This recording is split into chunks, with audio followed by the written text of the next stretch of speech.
Assalamualaikum warahmatullahi wabarakatuh. Pada kesempatan kali ini saya akan menjelaskan untuk latihan soal ini untuk desain dan analisis balok tulangan tunggal. Nah, baik, jadi kita langsung saja ke contoh kasus pertama. Jadi untuk kasus pertama ini ada dimensi balok sebesar 300 atau 30 cm ya, ini dengan tingginya adalah 600 mm.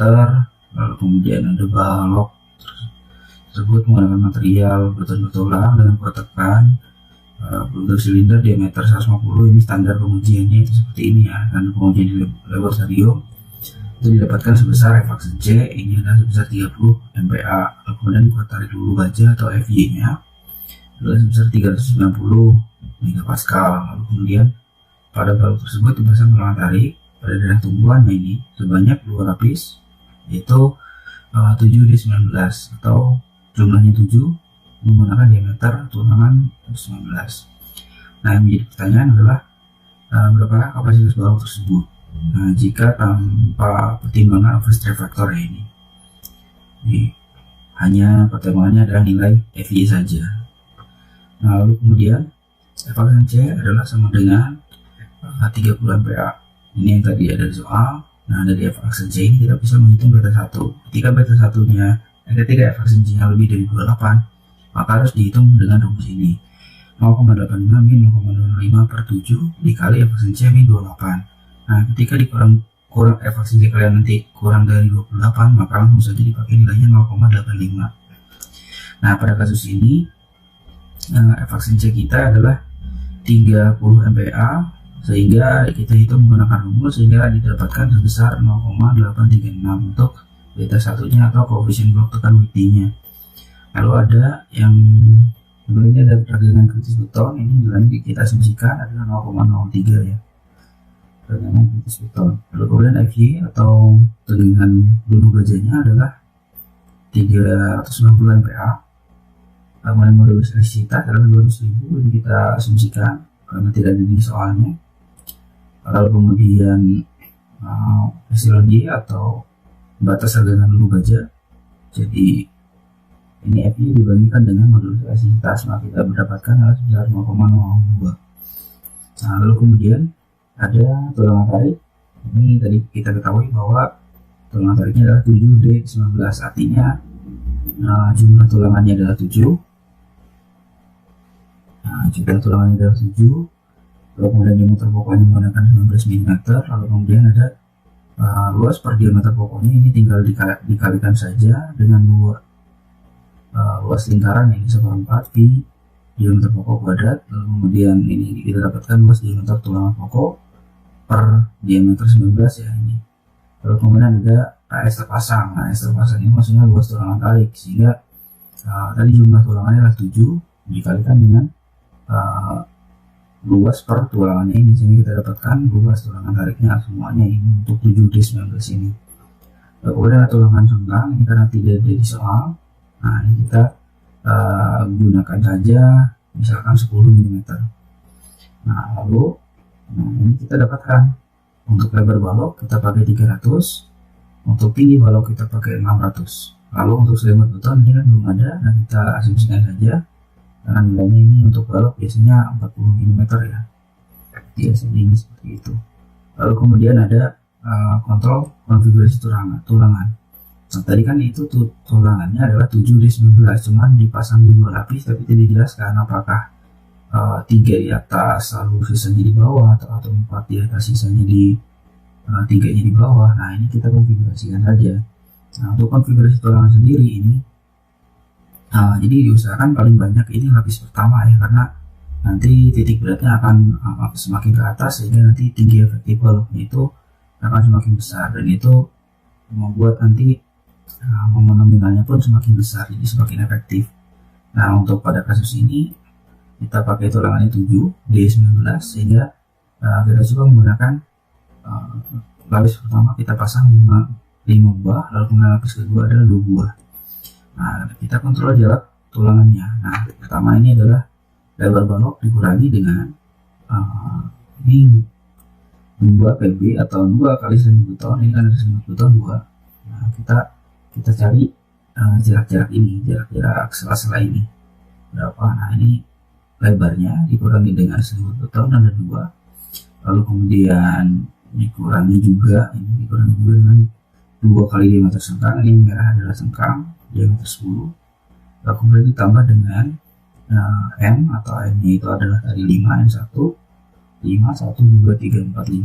Nah dikalikan dengan diameter pokoknya tadi diameter pokoknya 16. Nah dibagi dengan M1 atau 4, ini sela-selanya ini 1, 2, 3, 4. Nah sini kita dapatkan 26,25. Nah ini hasilnya ini itu tidak boleh kurang dari 25 atau tidak boleh kurang dari diameter pokoknya. Ketika diameter pokok yang teman-teman nanti pakai adalah diameter pokok lebih dari 25 mm. Nah untuk jarak tulang lapis pertama sendiri ini kita pasang 5, itu sudah oke ya, sudah memenuhi syarat. Untuk jarak tulang lapis kedua ini tentu saja sudah memenuhi syarat juga karena ini cuma dipasang 2. Kita lanjut, ini kita menghitung titik berat lapis tulang pertama. Nah ini tinggal selimut beton ditambah dengan sengkang ditambah dengan diameter pokok per 2. Maksudnya ini jarak dari sini ke sini. Nah, jadi ada selimut beton, ada sengkang, ada diameter pokoknya bagi 2. Nah lalu kemudian itu jarak titik berat tulang lapis pertama. Nah untuk titik berat lapis kedua nanti adalah di sini, dari sini sampai ke sini, sehingga nanti ada ini jarak minimal kita pakai adalah 25. Nah jadi selimut beton tambah sengkang tambah diameter pokok per 2 tambah 25 tambah diameter pokok per 2. Nah ini selimut beton, sengkang, diameter pokok 25, diameter pokok per 2. Nah, ini lapis kedua.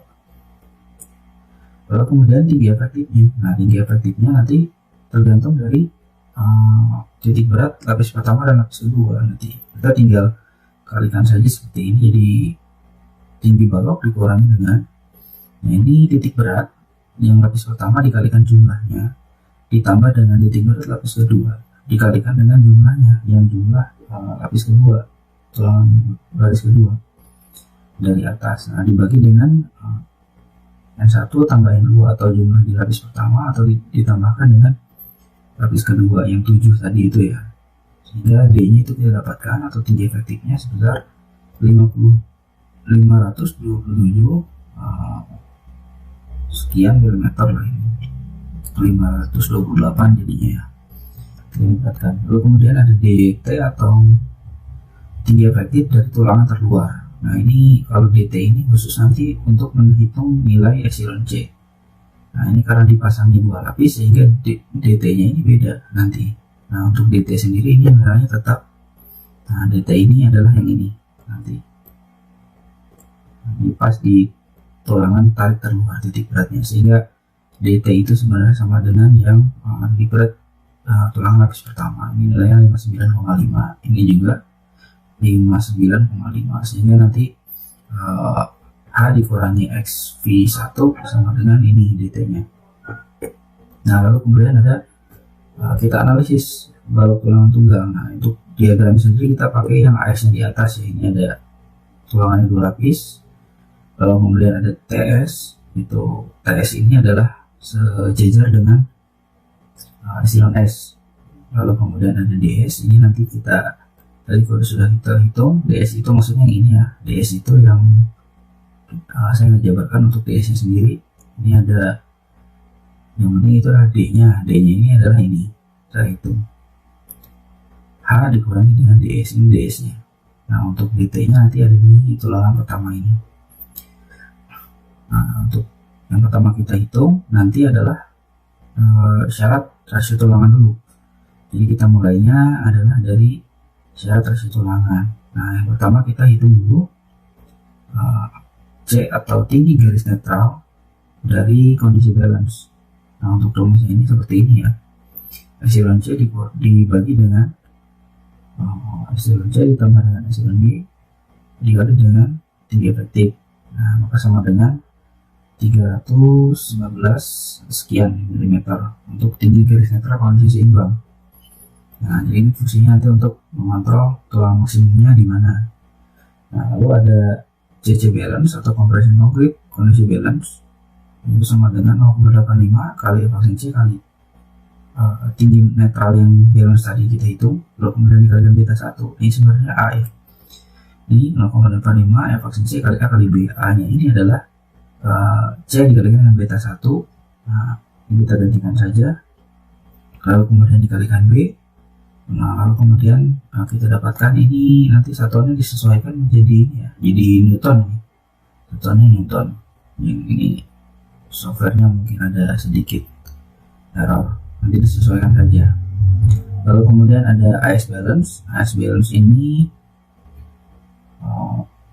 CC balance, jadi kan ada ini keseimbangan ke dalam, CC sama dengan TS, sehingga untuk ketika kita ingin mencari AS ya tinggal dibagikan dengan FS-nya saja. FS ini adalah kemungkinannya dua.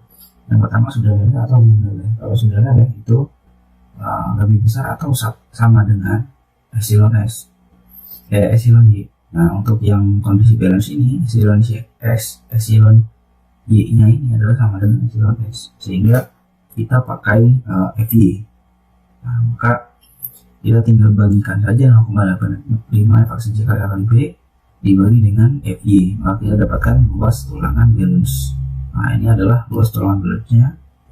Lalu kemudian dari tulangan balance ini kita dapatkan row balance atau rasio tulangan kondisi seimbang. Ini tinggal dibagikan saja dengan lebar balok dikalikan dengan tinggi efektif. Maka kita dapatkan rasio tulangan balance-nya atau row balance-nya. Lalu kemudian ada rasio tulangan maksimum. Ini adalah persyaratan dari standar nasional Indonesia ya, 2847. Jadi untuk rasio tulangan maksimum ini rumusnya menggunakan epsilon C ditambah dengan epsilon Y dibagi dengan epsilon C ditambah dengan 0,005. Ini bisa dipakai 0,04 atau 0,05 untuk menambah kontur, dikali dengan row balance ini yang tadi. Nah, kan tapi ada batasannya. Jadi ketika hitungan rumus ini melebihi 75% dari row balance, maka nanti gunakan saja 75% dari row balance nilainya. Nah, untuk kondisi ini kita dapatkan row maksimum dari persyaratan ini adalah 0,02049. Ini nggak ada satuannya ya. Lalu kemudian row min-nya ini maksimum dari kedua rumus ini, 1,4 dibagi dengan FY, lalu kemudian ada akar efisiensi dikali dengan 4 kali FY. Ini untuk rasio tulangan maksimum yang terbesar. Nah, kita dapatkan adalah sebesar 0,0359. Nah, lalu kita cek tulangan terpasang tadi yang jumlahnya 7. Nah, AS terpasang itu kan tadi sudah kita hitung di mana ya? Nah, ini AS terpasang sudah kita hitung sebesar ini. Lalu kemudian ini dibagikan dengan B dikalikan D. Untuk kita dapatkan rasio tulangan terpasang. Nah, untuk supaya bisa kita kontrol apakah si rasio tulangan terpasang ini ada di antara row min dan row max dari persyaratan SNI. Maka dari sini kita dapatkan untuk kontrol rasio tulangannya adalah memenuhi syarat. Nah, untuk ini kita bisa hitung epsilon CCL ya, ini adalah haganan batas terkendali tekan. Ini nanti fungsinya untuk kontrol faktor reduksi. Ketika berada di tengah itu di interpolasinya menggunakan nilai ini, nanti kita bisa hitung di awal. Nah, lalu kemudian ada kontrol asumsi baja tulangan sudah leleh. Jadi ini fungsinya untuk menghitung MN nanti ya. Cuma kan kita belum tahu bajanya itu sudah leleh atau belum, makanya kita perlu trial dulu di sini. Nah, ini kemungkinannya dua, sudah leleh atau belum leleh. Ini kan FS. Nah, kalau misalkan sudah leleh, maka ini pakai FY. TS-nya ini AS terpasang dikalikan dengan FY. Kalau belum leleh nanti pakai ini epsilon S dikalikan dengan modulus elastisitas. Nah, baik, kita fokus yang asumsi sudah leleh dulu. Nah, dari persamaan ini CC sub compression concrete sama dengan tension steel, maka kita dapatkan A1 atau ini tinggi blok tekan dari asumsi yang pertama ya, maksudnya. Lalu ini sama dengan luas ruangan terpasang dikalikan FY dibagi dengan 0,85 efisiensi kali A. Kali A nya ini kan beda ke sini dikalikan B. Nah, ini sebenarnya 0,85 efisiensi B pindah ke sini semua. Jadi kita dapatkan nilai A. Dari nilai A kita bisa mendapatkan nilai C dengan rumus ini ya A. Jadi C itu adalah tinggi garis netral, itu tinggi blok tekan dibagi dengan beta 1 yang kita hitung di awal tadi. Lalu kemudian ada epsilon S ini ya, epsilon S dari persamaan ini rumus segitiga. Nah, jadi dari grafik ini kan epsilon S. Nah, ini horizontal dibagi dengan vertikal. Nah, ini vertikalnya adalah D min C, maka dari itu ini adalah D min C. Lalu kemudian ada C nya, yang ini adalah horizontalnya epsilon C, kemudian vertikalnya adalah C. Makanya itu rumusnya di sini adalah C dibagi dengan epsilon C dibagi dengan C. Nah, maka tinggal kita pindahkan apa saja D min C nya ini ke atas. Nah, sehingga kita dapatkan regangan baja ini adalah sebesar 0,01.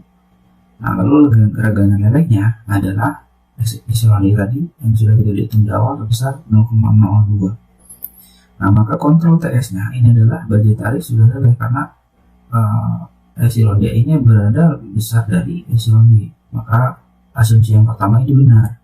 Jadi sebenarnya kita tidak usah ke step yang kedua. Nah, tetapi apabila ini kasusnya ditemukan nanti itu ternyata belum leleh, maka gunakan persamaan ini untuk mencari A-nya.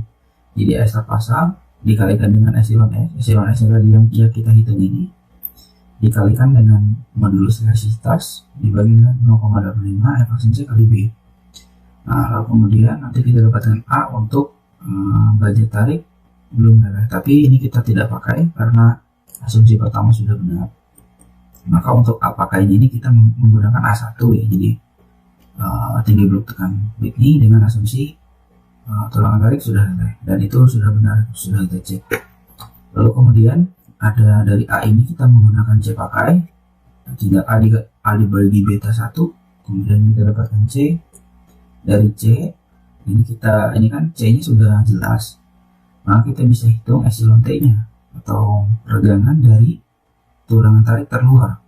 Ini sama dengan DT atau tinggi efektif yang tinggi obstilnya itu ke tulangan tarik terluar dikurangi dengan C pakai dibagi dengan C pakai dikali dengan epsilon C, maka kita dapatkan epsilon T nya sebesar 0,001.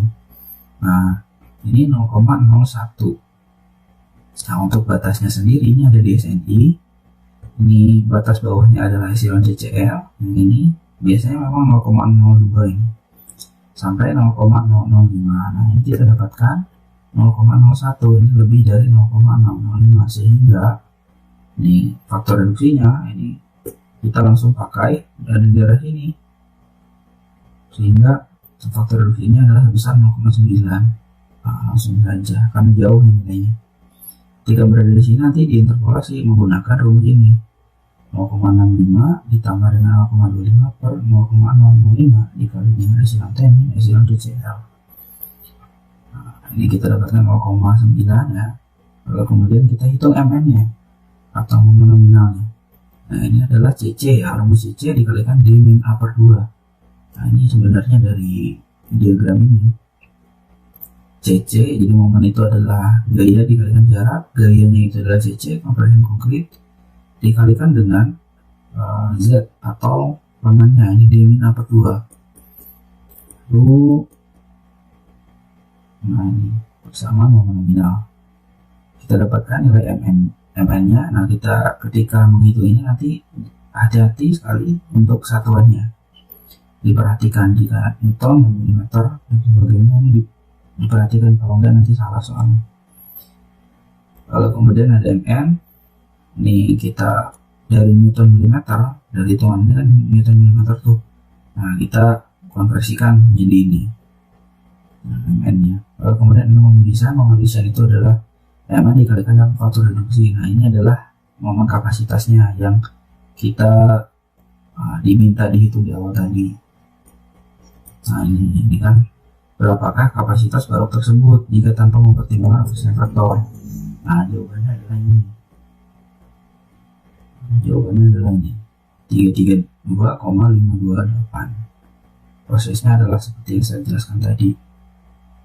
Baik, yang selanjutnya ini adalah contoh kasus 2. Ini berhubungan dengan kasus pertama. Jadi apabila hasil analisa kapasitas balok pada contoh kasus pertama tadi dibandingkan dengan hasil analisis momen pada balok di samping, nah ini misalkan analisa strukturnya seperti ini. Ini ada jepit, lalu kemudian ada roll.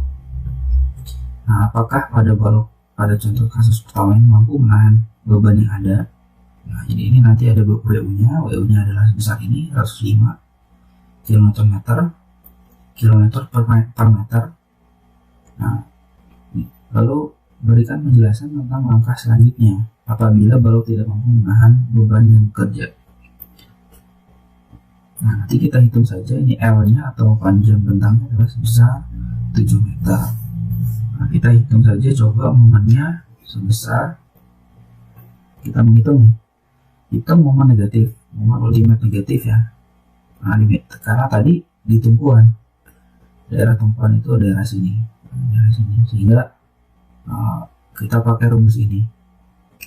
MO negatif adalah 1/8 dikalikan WU atau berat beban merata dikalikan dengan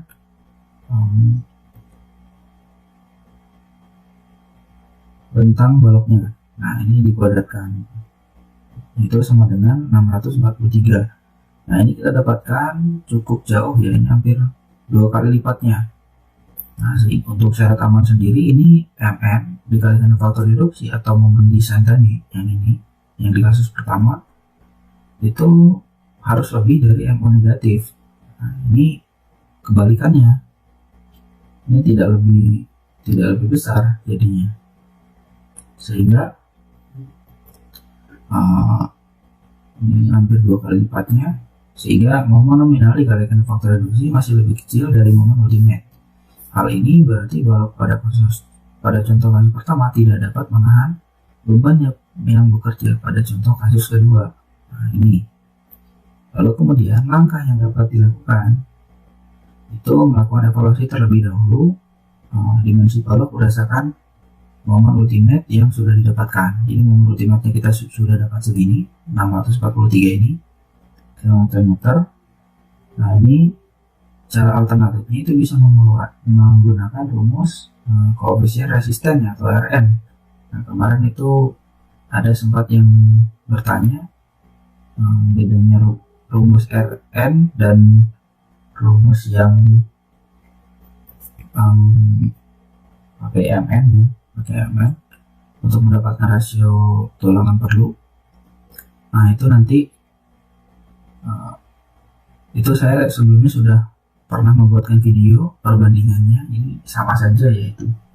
Nah, cuman ini kita perlu rumus Rn ini di contoh kasus seperti ini.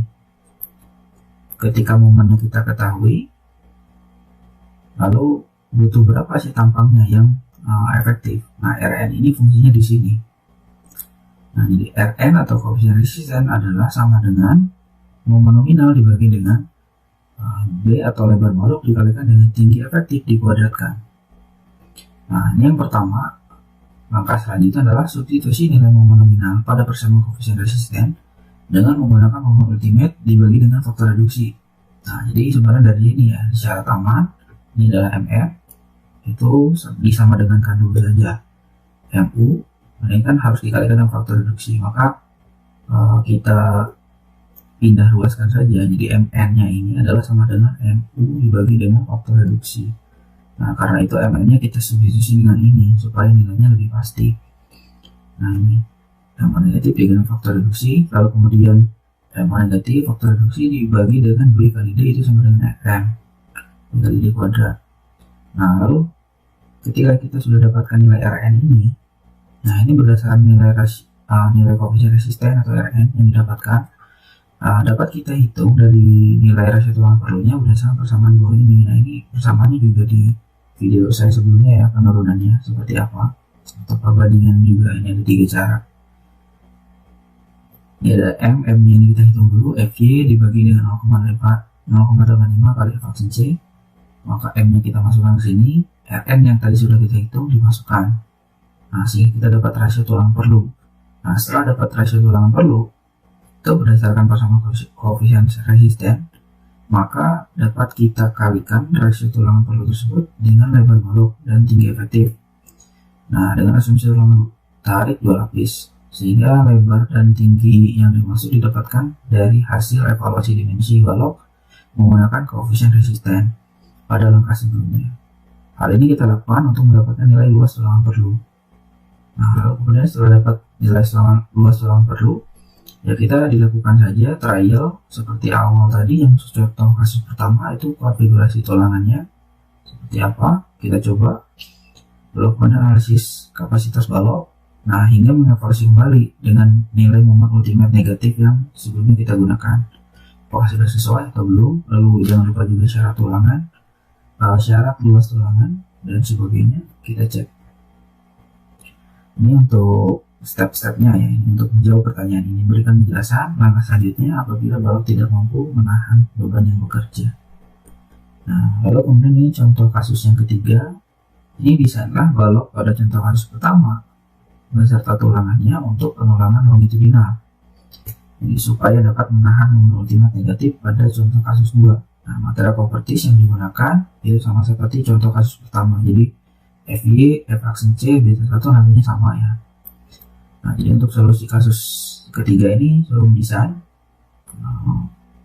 Kalau pertama itu gimana caranya supaya bisa muat ke contoh kasus kedua. Nah, baik, untuk MO negatif ini kita dapatkan tadi kan sebesar dari yang grafik, dari yang diagram ini. Nah, ini kita dapatkan 643 sekian km/meter. Nah, berdasarkan persamaan koefisien resisten, ini sebenarnya untuk contoh kasus 3 ini tinggal mengikuti langkah-langkah yang sudah kita kerjakan di kasus 2. Nah, pertama ini adalah berdasarkan persamaan koefisien resisten dapat kita evaluasi kebutuhan penampang balok. Nah, tadi ya diganti Mn-nya diganti dengan MO negatif dibagi faktor reduksi, lalu dikalikan dengan B, dibagi dengan B D kuadrat, maka itu jadi Rn nantinya. Nah, untuk nilai Rn sendiri kan ada beberapa variabel yang belum kita ketahui. Ini ada MO negatif, kita sudah tahu, baru ini aja kita tahu, Rn belum tahu, B kali D kuadrat ini kita belum tahu juga berapa. Nah, kita asumsikan saja pertama itu nilai Rn ini, silahkan untuk nilai Rn ini itu silahkan pakai 5 sampai sekitar 6,5an lah. 5 sampai 6,6. Jadi semakin besar, semakin kecil itu nanti penampang baloknya semakin besar. Nah, untuk di kasus ini saya coba pakai 6 dulu, 6 MPa, dan lebar baloknya adalah sebesar 800. Jadi yang kita cari adalah D-nya nanti, tinggi efektifnya. Baik, untuk Rn-nya kita pakai 6, asumsikan faktor koefisien resistennya, lalu kemudian ada B-nya kita asumsikan 400 terlebih dahulu sehingga kita bisa mendapatkan nilai D-nya atau tinggi efektifnya adalah sebesar ini. Lalu dari tinggi efektif kita bisa menghitung nilai H-nya dengan asumsi 2 lapis tulangan. Nah, D ini kan D-nya kita tambahkan dengan selimut beton, tambahkan dengan hanggang, tambahkan dengan diameter pokok, tambahkan 25 jarak vertikalnya, tambahkan dengan diameter pokok per 2, sehingga tinggi balok brutonya kita dapatkan untuk yang 2 lapis tulangan. Nah, ini dapatkan H-nya adalah sebesar 649 mepet. Ini nanti kita bulatkan saja ke 650. Nah, ini 650 kita bulatkan. H pakai, lalu ada B pakainya tadi 400. Nah, maka untuk yang baru ini nanti baloknya adalah ininya 400, lalu ininya adalah 600. Tinggi 650 ya, 650, lebarnya 400. Lalu kemudian dipakai. Nah, dipakainya kita hitung asumsinya 2 lapis juga sama karena kan tadi sudah dibulatkan H-nya. Nah ini beda pasti dia pakainya, walaupun sedikit ini tetap kita harus hitung. Dia pakai ini 546, yang ini tadi dia pakai itu 545. Nah ini beda sedikit, tapi harus kita hitung ini. Kita hitung dia pakai, lalu kemudian ada RN pakai. Nah ini kan D pakainya sudah berubah, D pakainya sudah pasti, maka ya harus tinggal kita hitung RN pakai kita berapa. Nah kita dapatkan nilai RN-nya adalah 5,9 sampai A. Nah setelah dapat nilai RN pakai, kita hitung rasio tulangan perlu. Ya tadi itu M kemudian FY per 0,85 C, maka dapatkan nilai M. Dari nilai M ini kita masukkan ke persamaan rasio tulangan perlu yang ada RN-nya. Nah ini, jadi ini rumusnya jangan sampai salah. Nah, lalu kemudian ada, setelah mendapatkan nilai rasio tulangan perlu, kita dapat menghitung tulangan yang diperlukan atau AS perlu. AS perlu ini tinggal rho perlu dikalikan B pakai, dikalikan D pakai, maka kita dapatkan sebesar 3.879,12 mm persegi. Nah, setelah dapat nilai luas tulangan perlu, kita bisa membagikannya dengan luas per diameter pokok, sehingga kita mendapatkan jumlah tulangan yang sebenarnya berapa seharusnya. Nah dari N ini atau N ini simbolnya adalah kita dapatkan besar 13,6. Nah kita bulatkan ke atas menjadi 14 buah.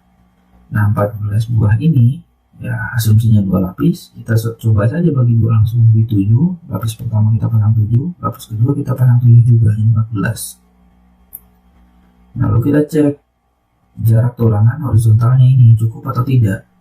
Nah ini B dikurangi dengan 2 kali silang beton dikurangi dengan diameter sengkang 2 juga, lalu kemudian ada D nya ini N1 atau jumlahnya 7 dikalikan diameter pokoknya 19 dibagi dengan N1 atau 7 dikurangi 1. Nah ini kita dapatkan sebesar 27,83. Ini masih masuk ya, ini masih kurang dari 25, jadi oke. Lalu selanjutnya untuk yang lapis kedua itu kan sama, ini oke ya. Untuk lapis kedua itu kan sama 7, jadi tidak perlu kita hitung lagi, ini sama. Lalu kemudian ada titik berat tulangan lapis pertama. Nah kalau seperti ini nanti tulangan ini kan sama 7 dan 7, sehingga nanti tulangan titik berat tulangannya ada di antara ini, ada di tengahnya. Kita hitung saja seperti biasa. Ini ada XV, ada selang beton, sengkang ditambah dengan diameter pokok per 2. Ini adalah titik berat dari tulangan lapis pertama atau nanti yang jadi DT juga ya. Jadi DT ini H pakai dikurangi dengan yang pertama ini, tulangan tarik terluar. Lalu kemudian ada XV atau XV2, ini jarak titik berat lapis kedua. Selang beton, sengkang, diameter pokok 25, ini jarak vertikal ditambahkan dengan diameter pokok per 2, ini untuk lapis kedua titik beratnya. Nah, sehingga kita hitung titik beratnya jadi di tengah ya nanti karena sama nilainya 7 sama 7. Jadi H pakai dikurangi dengan DS, ini DS, maka kita dapatkan tinggi efektif sebesar 556,5 mm. Untuk DT-nya atau diameter ya, atau jarak tulangan dari luar ke, nah dari luar sini ke tulangan tarik terluar ini itu sebesar 550,5. Nah, lalu kita analisis lagi untuk balok tulangan tunggal. Ini TS sama CC sama dengan TS. CC nya ini adalah 0,25 efisiensi kali FB. TS nya AS kali FS, ini biasa seperti biasa. Kontrol syarat rasio tulangan ini seperti tadi ya, seperti yang di kasus pertama. Kita ulang lagi stepnya, cuma angkanya saja yang berbeda. Kita hitung C balance atau rasio atau tinggi garis netral dari kondisi seimbang. Dari C balance ini kita dapat bisa menghitung CC balance atau compression konkret dalam kondisi balance. Lalu kemudian ada, kita bisa setelah menghitung CC kita bisa menghitung AS balance atau luas tulangan kondisi balance. Nah dari luas tulangan balance kita dapatkan rasio tulangan balance. Dari rasio tulangan balance ini kita bisa mendapatkan rasio tulangan maksimum berdasarkan syarat ini, syarat DNI ya seperti apa. Nah, lalu kita dapatkan rasio tulangan maksimumnya berapa. Nah, setelah dapat rasio tulangan maksimum, ini batas atas, kita seperti tadi yang nilainya ini sama rasio tulangan minimumnya karena material propertiesnya sama. Lalu kemudian ada AS terpasang. AS terpasang ini kan tadi 14 ya, 7 tambah 7 dikalikan dengan 1/4 V diameter pokok kuadrat. Nah, sini kita dapatkan AS yang terpasangnya adalah sebesar 3969,4 sekian milimeter kuadrat. Nah, lalu kemudian ada rasio tulang terpasang. Ini tinggal rasio tulang luas tulang terpasang dibagi dengan B pakai dikalikan dengan D pakai, maka sama dengan 0,018. Nah, untuk kontrol rasio tulangannya ini adalah di tengah ya masih. Jadi rasio tulangan terpasang yang 14 tadi meskipun banyak itu 14 itu ternyata masih di tengah, jadi masih di atas rasio min dan di bawah rasio tulangan maksimum. Nah, ini hampir tapi ya 0,018 0,02. Rasio tulangannya masih memenuhi syarat. Nah, kita hitung juga untuk echelon CCL ini untuk menghitung faktor reduksi nanti ya. Nah, kalau kemudian ini tadi B-nya itu kita pakai B pakai, H-nya kita pakai H pakai. Nah, 400 sama 610. Lalu kemudian kita kontrol asumsi budget tarik sudah leleh. Ini seperti ya di awal tadi ya. Kita hitung CC sama dengan TS, lalu kemudian dari persamaan ini kita bisa mendapatkan nilai tinggi blok tekan Whitney. Dari tinggi blok tekan Whitney kita bisa mendapatkan tinggi garis netral. Nah, tinggi garis netral yang kita dapatkan sebesar 181,6 sekian milimeter. Nah, dari persamaan ini yang segitiga tadi itu kita bisa dapatkan nilai epsilon S. Nah, dalam hal ini kita dapatkan 0,006. Lalu epsilon Y-nya adalah 0,002. Nah, ini masih di atas ya, jadi ini masih lebih besar. Masih besar tapi nggak sebesar yang tadi. Nah, ini budget tarik masih sudah leleh, sehingga asumsi yang pertama ini sudah benar. Nah, asumsi yang kedua kita langsung lewat. Jika tadi asumsinya belum leleh, silakan pakai yang ini rumusnya. Ganti saja epsilon S-nya, FY-nya itu dengan epsilon S dikalikan dengan modulus elastisitas. Nah, ini kita tidak pakai karena asumsi pertama sudah benar. Nah, pakainya kita pakai yang pertama, yang ini 151. A1 ya, kita pakai. Lalu kemudian C pakai, kita A pakai dibagi dengan beta 1. Nah, sehingga kita dapatkan yang tinggi garis netral yang dipakainya. Lalu kemudian dari tinggi garis netral yang dipakai, kita hitung untuk regangan baja tarik terluar atau epsilon T itu sama dengan tinggi efektif dari tulangan tarik terluar itu dikurangi dengan C pakai dibagi dengan C pakai dikali dengan epsilon C atau regangan kritis beton 0,003 dulu ada nilainya. Terus sama dengan epsilon T-nya sebesar 0,007. Nah, ini. Lalu kemudian ada 0,002. Ini masih lebih dari 0,005 sehingga faktor reduksinya ini kita nggak usah perhatikan, kita langsung pakai 0,9. Nah, lalu untuk MM ini persamaan nominal masih pakai CC atau compression konkret dikalikan dengan lengannya ya, D-/2. Nah, kita dapatkan nilai sebesar ini, kita konversikan menjadi MM yang kilonewton meter 762,6. Lalu kemudian kita hitung momen desainnya, tinggal dikalikan saja dengan faktor reduksi, yaitu sebesar 686,34. Nah, ini MO negatif adalah sebesar 643. Nah, sehingga kontrol yang untuk sekarang adalah kontrol momen nominal ini sudah memenuhi syarat karena momen desain atau apa yang dikalikan faktor reduksi ini sudah lebih besar dari momen ultimate negatif. Baik, selesai untuk yang ketiga, contoh kasus 3. Lalu kemudian kita lanjut ke kasus nomor 4.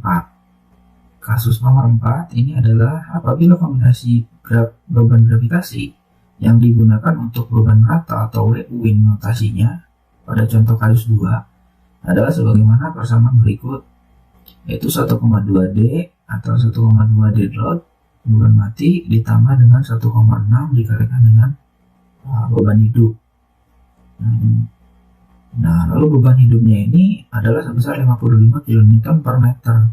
Nah, maka berapakah beban mati maksimum yang dapat ditahan oleh balok? Nah, ini kita harus hitung.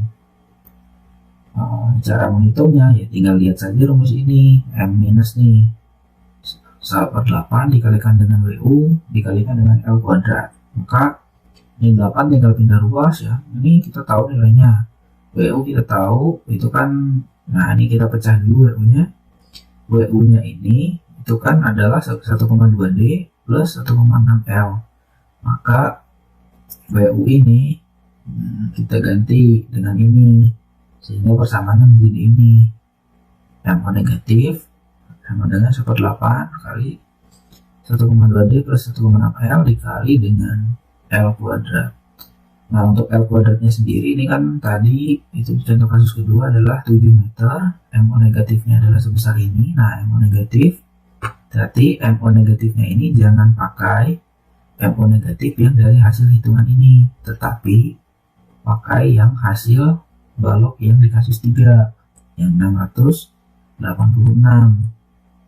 Nah, 686 karena yang ditanya adalah berapa beban yang mampu ditahan oleh balok. Ini maksudnya ini setelah didesainnya di kasus 3, sehingga live load-nya kita dapatkan 55. Maka dari persamaan ini kita tinggal pindahkan ruas saja. Ini MO negatif dikalikan 8 lalu dibagikan dengan L kuadrat dikurangi dengan 1,6 live load dibagi dengan 1,2, maka kita akan dapatkan nilai dari dead load atau beban matinya, yaitu sebesar 20,06 kN per meter. Ini kita sudah dapatkan nilainya. Ini untuk contoh beberapa kasus untuk desain dan analisis balok tulangan tunggal ini. Baik, cukup itu saja. Untuk modulnya nanti akan saya upload juga. Silahkan dipahami.